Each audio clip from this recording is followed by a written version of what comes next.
Ok, donc juste pour avertir qu'à partir de maintenant, vous êtes enregistré, hein, donc sur un point de vue légal, je dois vous le dire. Donc, bienvenue à ceux qui sont là et ceux qui vont le regarder par la suite sur l'espace membre. Donc aujourd'hui, une journée quand même assez importante, ça va être le FOMC. Donc on se rappelle que le FOMC, c'est tout simplement la politique monétaire de la Réserve fédérale, la Fed. Donc on se rappelle que la Fed, c'est une entreprise privée qui fournit de l'argent, qui imprime de l'argent et qui le donne au gouvernement et aux banques, tout ça pour soutenir l'économie. Donc depuis quelques années, le taux d'intérêt de la Fed était relativement bas, ce qui permettait un peu de booster l'économie. Donc ça permettait aux gens d'emprunter de l'argent avec un taux d'intérêt plus faible. Donc les gens pouvaient emprunter plus et donc dépenser plus. Donc on stimulait l'économie de cette façon-là. Apparemment l'économie s'est améliorée. Bon, après, c'est sûr que dans notre vie au quotidien, on voit effectivement que l'économie ne s'est pas améliorée, mais selon les indicateurs des grands chefs et des grands décidants, ça s'est amélioré. Donc aujourd'hui, on pourrait peut-être, possiblement, voir une augmentation du taux d'intérêt. Donc les conséquences, ça va être quoi? Plus les taux d'intérêt vont augmenter, plus ça va être cher d'obtenir du crédit. Et donc, effectivement, ça pourrait ralentir un petit peu la croissance. Donc tout ça, évidemment, c'est de la théorie. Donc on va voir un petit peu ce qui se passe aujourd'hui. Ça fait plusieurs fois que la Fed fait des meetings pour annoncer les taux d'intérêt. Et effectivement, ça fait plusieurs fois que la Fed dit que l'économie, pour l'instant, est encore trop faible pour l'augmentation d'un taux. Donc c'est ce qu'on va voir aujourd'hui. La décision va se passer à 2 heures. Donc, comme je vous l'ai dit dans Slack, moi je ne trade absolument pas les matins de FOMC parce que quand on regarde les carnets d'ordre, quand vous regardez le volume profile, on s'en rend compte que ce matin il s'est absolument rien passé. Pourquoi? Bien tout simplement parce que les traders attendent tous la Fed. Donc les transactions qui se passent le matin dans le marché, c'est tout simplement des traders qui vont soit se débarrasser de positions, ou des traders qui ont du courage et qui vont initier des positions avant la Fed. Donc pour tous les nouveaux, et aussi pour les traders expérimentés, je vous déconseille au plus haut point d'initier une position avant une annonce de la Fed ou de toute façon avant une annonce majeure, mais principalement la Fed, parce que vous allez voir que le marché va se mettre à décaler de façon incroyable. Donc là, je vous ai mis le nouvel espace de travail qu'on va utiliser prochainement quand la formation sur le tape sera finie. Et vous allez voir qu'au niveau du carnet d'ordre, ça va bouger, mais vous allez voir aussi qu'au niveau du tape, la vitesse des échanges va être assez incroyable. Donc effectivement, vu qu'on a cette nouvelle espace de travail, on va rajouter le tape et le power meter. Donc pour l'instant, pour ceux qui ne savent pas c'est quoi, je vous invite à regarder les premières vidéos justement sur la nouvelle formation. Donc je vais vous expliquer tout ça, le tape, comment on le lit, comment on utilise et qu'on lit aussi le power meter. Et donc ça prend de la place. Vu que ça prend de la place, vous voyez que maintenant sur cet écran-là, on a uniquement le ES, le ZF et le ZN avec le ZB, excusez-moi. Donc ce que je vous conseille de faire, c'est que si évidemment vous avez plus d'écran, inévitablement on va rajouter le ultra band et on va faire le même espace de travail. Donc vous allez voir que dans la formation, je vais vous montrer comment on va configurer justement le tape, le power meter et comment on va avoir ce nouveau espace de travail. Donc la Fed devrait être annoncée d'ici 2 petites minutes. Voilà. Et qu'est-ce qu'on remarque? Premièrement, on remarque un arrêt quasiment dans les transactions ici, donc au niveau d'une side print, puis vous voyez aussi au niveau du tape que ça reste assez tranquille. Et on va voir le carnet au niveau du bid et au niveau du ask qui va se vider. Donc on se rappelle que quand il y a une nouvelle économique, tout le monde va retirer ses ordres justement pour pas se faire attraper si jamais il y a un mouvement assez brutal. Donc vous allez voir le carnet justement qui se vide de cette façon. À se rappeler que si jamais il n'y a pas de nouvelle économique, si jamais on se retrouve dans une journée de marché complètement normale et que d'un coup vous voyez le carnet qui se met à se vider de cette façon, donc quand je dis à se vider, ça veut dire que par exemple au niveau du ZN, vous allez retrouver, vous voyez des choses comme ça, comme du 400, du 300 et même des fois moins que ça, alors que d'habitude on a du 3-4 000, sortez immédiatement de votre position.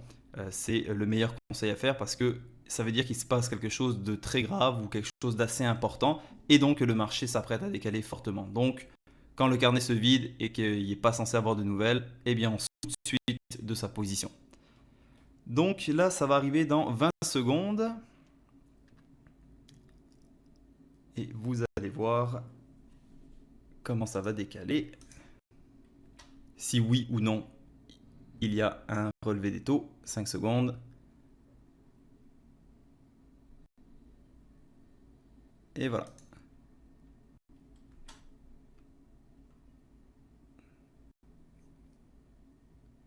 Donc le mouvement n'est pas extraordinaire, étonnamment.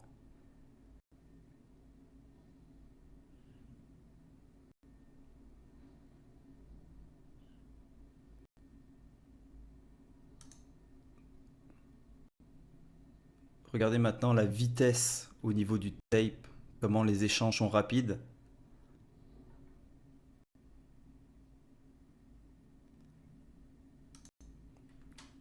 Donc on comprend bien que dans ce type de situation, quand on voit que ça bouge à cette vitesse, eh bien évidemment on ne va pas trader parce que tout simplement ce qu'on voit en ce moment c'est pas mal des ordres électroniques et peut-être des traders qui paniquent également.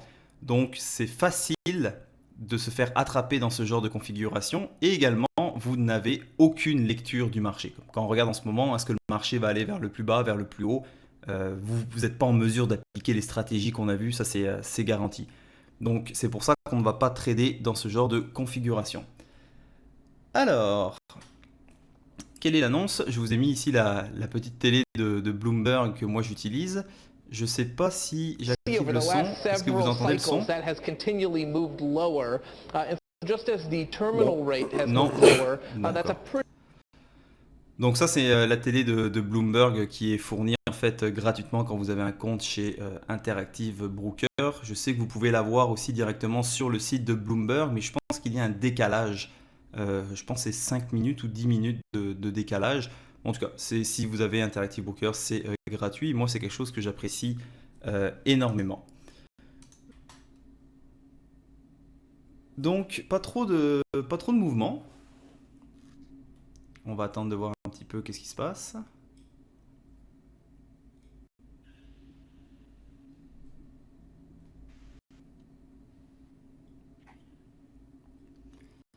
Et vous voyez maintenant que la tempête est un peu passée, si on peut dire. Et regardez comment maintenant, au niveau du ZN, eh bien, on va retrouver, au niveau du bid et au niveau du ask, on va retrouver nos 2000, 3000. Donc on voit que le carnet s'est rempli à nouveau. Donc le marché maintenant est en contrôle. Il reste encore volatile, c'est encore dangereux de trader à ce niveau-là, mais le marché est contrôlé à nouveau. Parce que quand vous avez absolument rien dans le carnet d'ordre, quand il est vide, comme on a vu juste avant 2 heures, et bien à ce moment-là, ça peut être très facile d'avoir des mouvements assez violents. Donc là, on voit que le marché a tranquillement repris le contrôle et il se passe pas grand-chose. Étonnamment, je m'attendais à un mouvement beaucoup plus violent que ça. Donc tant mieux. Est-ce que vous avez des questions pour certains à propos de la Fed ou à propos de ce type d'annonce ou sur ce que je viens de dire? Oui, il y a une question. Je pense que, soi-disant, cette année-là, au niveau du volume, c'est pas assez, c'est-à-dire, c'est pas assez bon par rapport aux années précédentes, non? Même maintenant que je vois, par exemple, que après l'annonce de l'FOMC, il n'y a pas beaucoup de mouvements. Est-ce que vous êtes d'accord? Est-ce que tu es d'accord avec moi?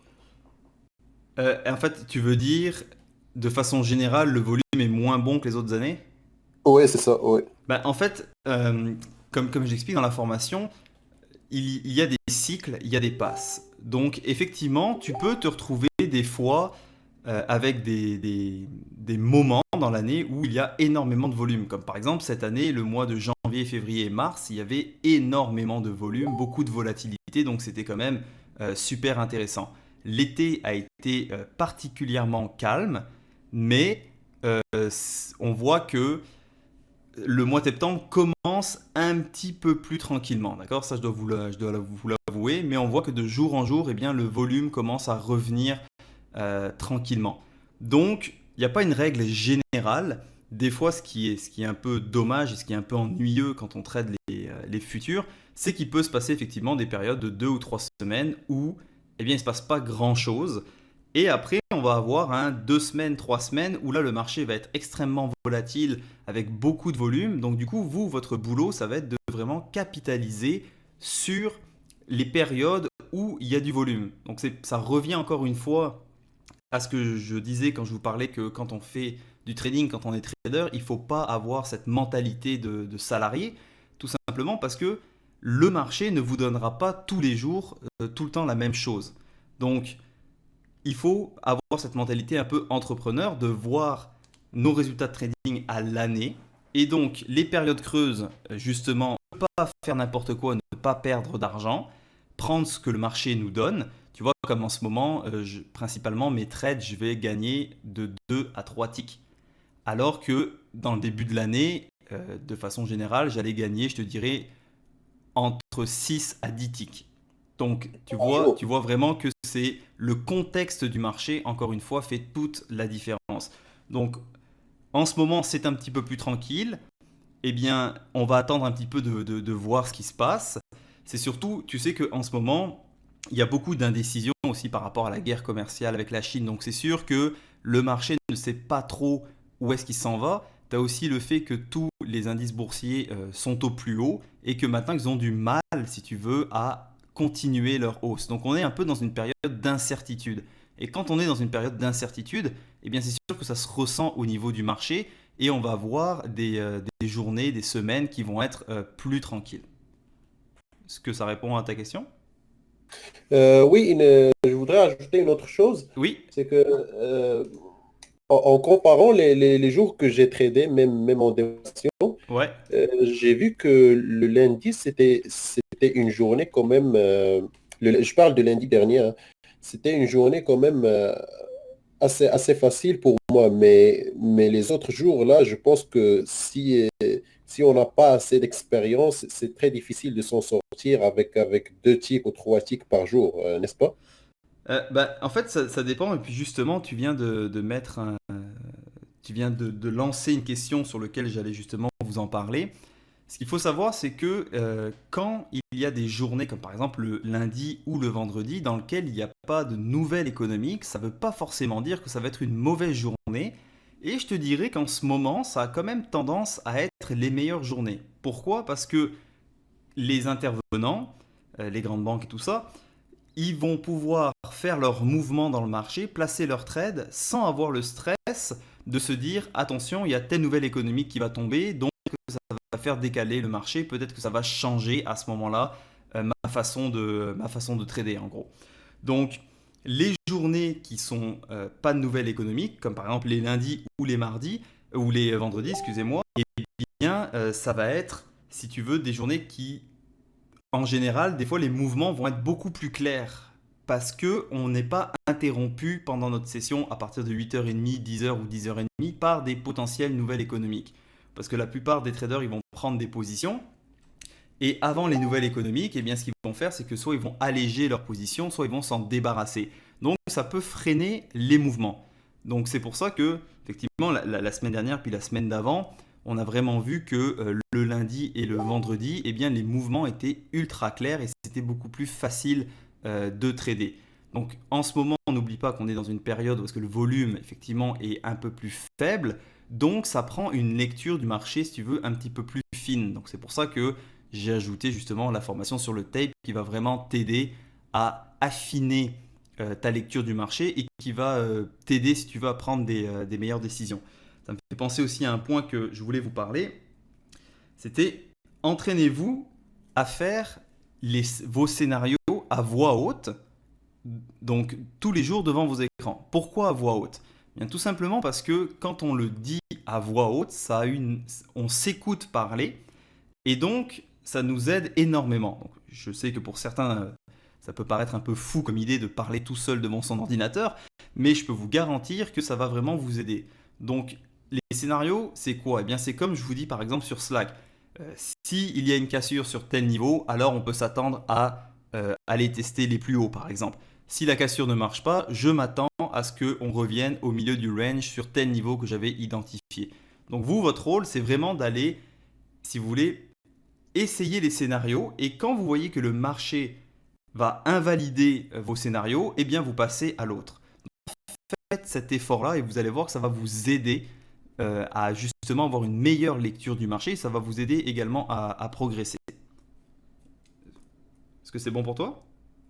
Oui, une troisième question, Je t'en prie. c'est que est-ce que à travers, par exemple, le tape reading, est-ce qu'on peut, est-ce que peut avoir ce qu'on appelle le ressentiment du marché, c'est-à-dire avant que le marché décolle, il faut avoir ce que je sais pas ce que tu connais, il faut avoir, il faut ressentir le marché. Est-ce qu'à travers le tape trading, est-ce que ça va faciliter cette tâche-là? Absolument, parce que ça va te permettre de voir, par exemple, avant un breakout, quand tu regardes uniquement le inside print, tu vas voir par exemple 2000 contrats qui vont s'afficher rapidement. Le fait de pouvoir le décomposer avec le tape reading, ça va te dire quoi comme information? Ça va te dire, est-ce que c'est un gars qui a décidé de mettre 2000 contrats dans le marché? Ça, c'est une chose. Ou alors, c'est au même moment, dans la même période de temps assez courte, tu as eu des centaines de traders qui ont initié des positions, qui se sont mis à acheter un contrat, d'autres en ont acheté 5, d'autres en ont acheté 50. Donc, plus de personnes voient la même configuration et rentrent dans cette configuration, plus effectivement tu vas avoir ce ressenti de marché, de te dire, eh bien en ce moment il y a plusieurs personnes qui veulent faire la même chose. Donc c'est pour ça que le tape reading va vraiment t'aider là-dedans. Ça va te permettre aussi de voir de façon très claire les ordres iceberg et ça va aussi te faire voir justement le vrai absorption. Et ça t'aide aussi justement pour voir les manipulations dans le carnet. Donc le tape reading, tu vas voir que de toute façon, la formation, elle n'est pas super longue. Pourquoi? Parce que tout simplement, c'est très simple à utiliser, mais vous devez, vous de votre côté, faire votre exercice de regarder le tape justement tous les jours pendant vos sessions de trading, parce que c'est uniquement la façon que vous allez être en mesure de progresser. Si moi je te fais des vidéos ou est-ce que je te montre des exemples de tape reading, au final, ça va pas plus t'aider que ça. Donc c'est pour ça que cette formation va être vraiment plus courte. Et si tu veux, en l'intégrant, tu vas voir qu'avec le temps, eh bien, le tape reading va vraiment t'aider dans tes décisions. Moi, je l'utilise depuis des années justement. Et à partir du moment où est-ce que je l'utilise, eh bien, je me rends compte que mes résultats de trading ont vraiment augmenté. Pourquoi? Parce que le tape reading, c'est vraiment la psychologie du marché. Tu es vraiment en train de voir s'il y a une personne qui pense d'une certaine façon et qui met de l'argent dans le marché, ou si tu as plein de personnes qui sont en train de penser la même chose et qui commencent à intégrer le marché, à commencer à faire leur position. Est-ce que c'est bon? Oui, oui, c'est bon. Donc voilà, qu'est-ce que j'avais d'autre? J'avais d'autres quelques questions. Oui, plusieurs personnes m'ont posé la question, est-ce que tu trades avant 8h20, avant l'ouverture du CBOT? Alors, oui, ça m'arrive, pas souvent, mais des fois, il arrive qu'en pré-marché, il y a des très bonnes configurations. Donc, ce qu'il faut savoir, c'est que c'est pas parce qu'on va être en pré-marché qu'on on ne va pas trader, d'accord? Mais si la configuration, elle est bonne, alors, et qu'il y a quand même du volume, eh bien effectivement, oui, des fois, ça m'arrive de prendre des trades en pré-marché. Et en règle générale, c'est des trades qui sont quand même assez payants. C'est sûr que je vais essayer de sortir de ma position avant l'ouverture à 8h20. Donc, justement, ça me fait penser, dommage que Eric soit pas là. En fait, je veux partager un petit peu le problème que Eric avait parce que je pense que plusieurs d'entre vous ont un petit peu ce problème. Eric, lui, il avait un petit peu une impatience. Donc, c'est-à-dire que quand il commençait sa session de trading, il voulait tout de suite trader et malheureusement pour lui, eh bien, il rentrait des fois trop rapidement dans un trade parce qu'il avait cette envie de vouloir trader. Au final, il s'est rendu compte que il l'attendait pas assez, il n'avait pas une lecture du marché assez optimale et donc ses premiers trades de la journée étaient négatifs, pas énormes, il perdait un tick ou alors il scratchait son trade, mais sur un point de vue psychologique, eh bien ça a affecté son jugement et puis ça a affecté affecté son état mental parce qu'il se disait, voilà, mes 3 premiers trades ce matin ont été perdants. Donc du coup, ça avait tendance à le décourager. Alors, ce n'est pas parce que je vous ai dit que des fois ça m'arrivait de prendre des trades avant 8h20 que, que vous devez commencer à prendre des trades dès l'ouverture du marché. D'accord? L'heure, c'est uniquement un calcul du temps. D'accord? Vous devez prendre des trades toujours basés sur la configuration du marché et qu'est-ce que le marché est en train de vous donner. D'accord? Donc c'est vraiment important. On sait que quand on est nouveau trader, on a envie tout de suite d'essayer les stratégies, on a envie de tout de suite de trader, puis on a envie de faire de l'argent. Mais comme je vous l'ai dit plusieurs fois, vous n'êtes pas là quand vous débutez pour faire de l'argent. Vous êtes là pour ne pas perdre d'argent, pour vous former et justement par la suite vous allez faire de l'argent. Mais ça prend du temps, d'accord? Donc laissez-vous le temps et ne laissez pas cette espèce de petite frustration ou cette envie, si vous voulez, de rentrer dans un trade rapidement. Si vous prenez un trade juste à 9h15, eh bien c'est pas grave. Même si ça fait 1 heure que vous êtes devant votre ordinateur, votre rôle en tant que trader, c'est pas de cliquer n'importe où, d'accord? Je sais que sur internet, les gens racontent que quand tu es scalper, tu fais 200 transactions par jour, ce qui est absolument faux. Donc votre rôle, c'est d'attendre une configuration que vous aimez, attendre justement que vous ayez tous les paramètres et rentrer dans le moment opportun. Donc votre rôle, c'est vraiment ça. Donc Eric, je suis quand même très fier de lui, je tiens à le souligner, c'est que Eric a vraiment corrigé ce problème-là.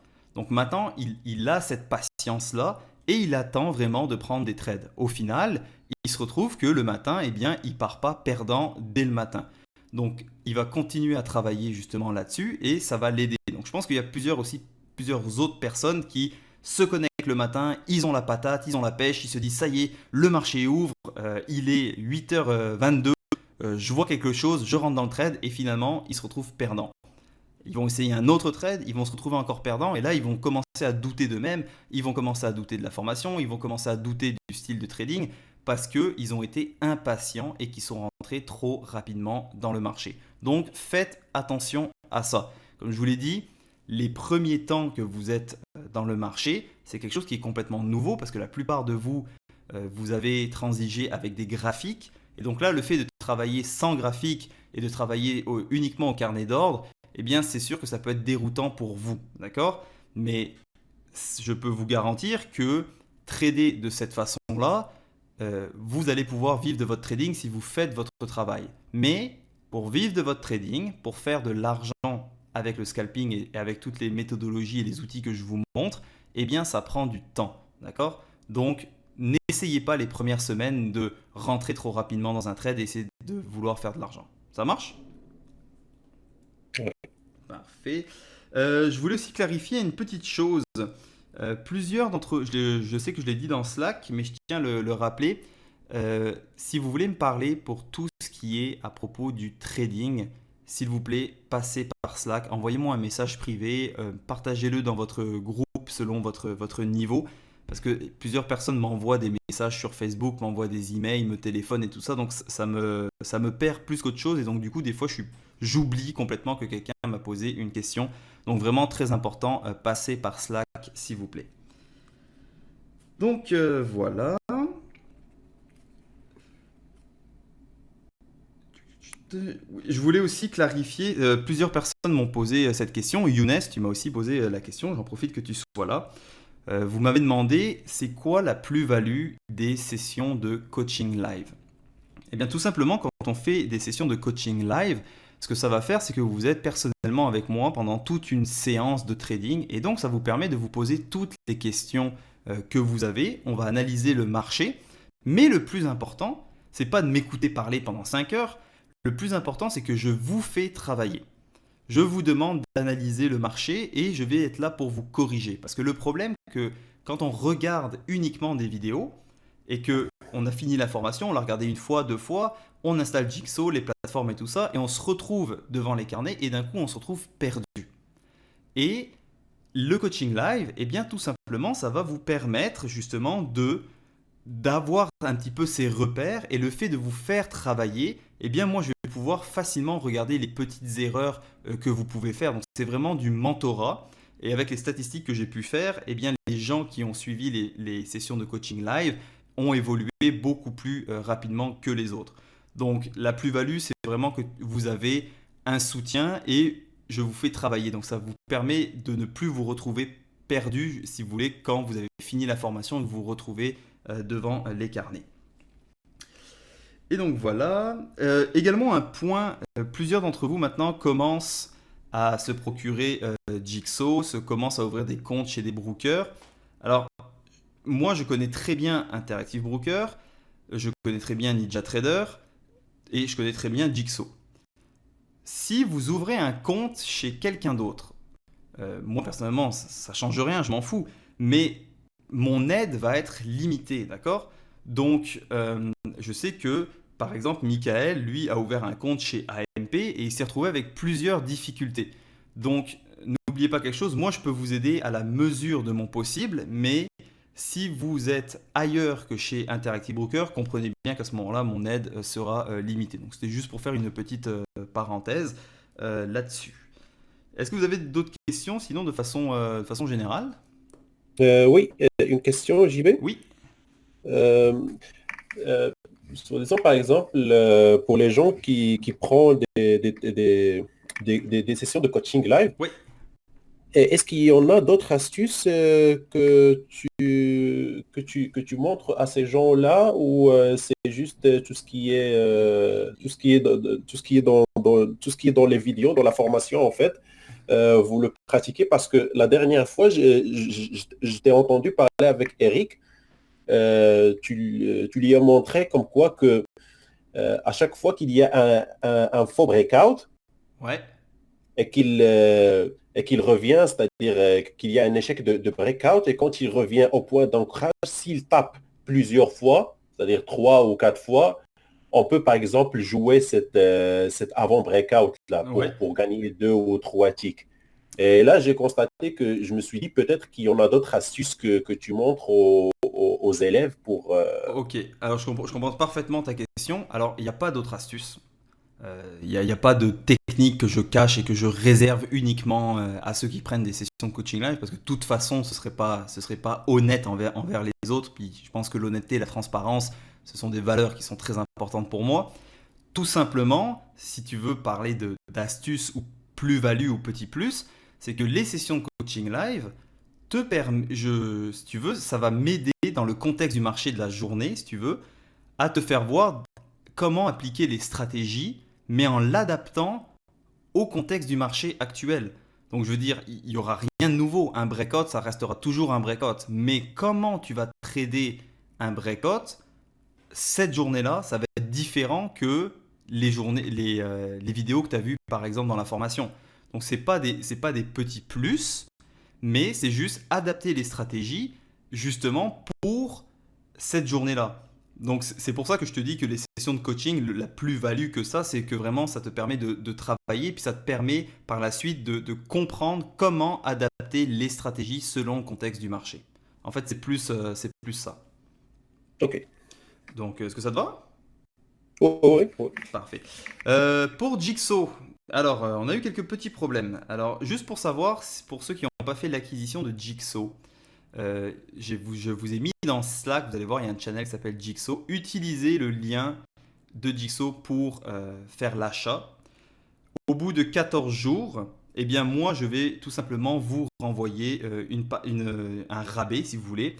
Euh, Justement, je suis supposé recevoir une commission, mais cette commission, moi je vous la redonne tout simplement. Donc je vous l'enverrai par la suite par PayPal ou par peu importe le moyen de paiement que vous avez. Mais bien important, ne utilisez pas le lien avec un code de promotion. Si vous avez un code de promotion, eh bien ça va annuler tout simplement la commission que je reçois et donc je ne serai pas du coup en mesure de vous renvoyer cette commission-là. Donc voilà, je voulais juste clarifier un petit peu les choses. Est-ce que d'autres personnes avaient des questions? Non. Non, ça va? Parfait. Bon, ben, je regrette qu'on soit pas plus aujourd'hui. Donc voilà, c'était vraiment un petit webinaire en fait pour juste se clarifier des petites choses, vous faire voir également l'impact du FOMC sur les carnets, puis vous faire voir un petit peu justement quel pouvait être les mouvements dans le marché. Je m'attendais vraiment à un plus grand mouvement. Je sais que certains, dans les vidéos d'information, je vous ai fait voir des exemples justement de marché où est-ce que ça partait vraiment d'un côté ou de l'autre. Aujourd'hui, on n'a pas eu le droit à ça. Tant pis. Donc voilà, vous allez voir que d'ici la fin de semaine prochaine, vous allez être en mesure de voir toutes les vidéos justement sur la nouvelle formation, donc sur le tape et le power meter. Donc voilà, bah écoutez, ça va terminer ce petit webinaire. Si jamais vous avez d'autres questions, eh bien n'hésitez pas de passer par Slack à ce moment-là. Ça va pour tout le monde? Ouais. Parfait.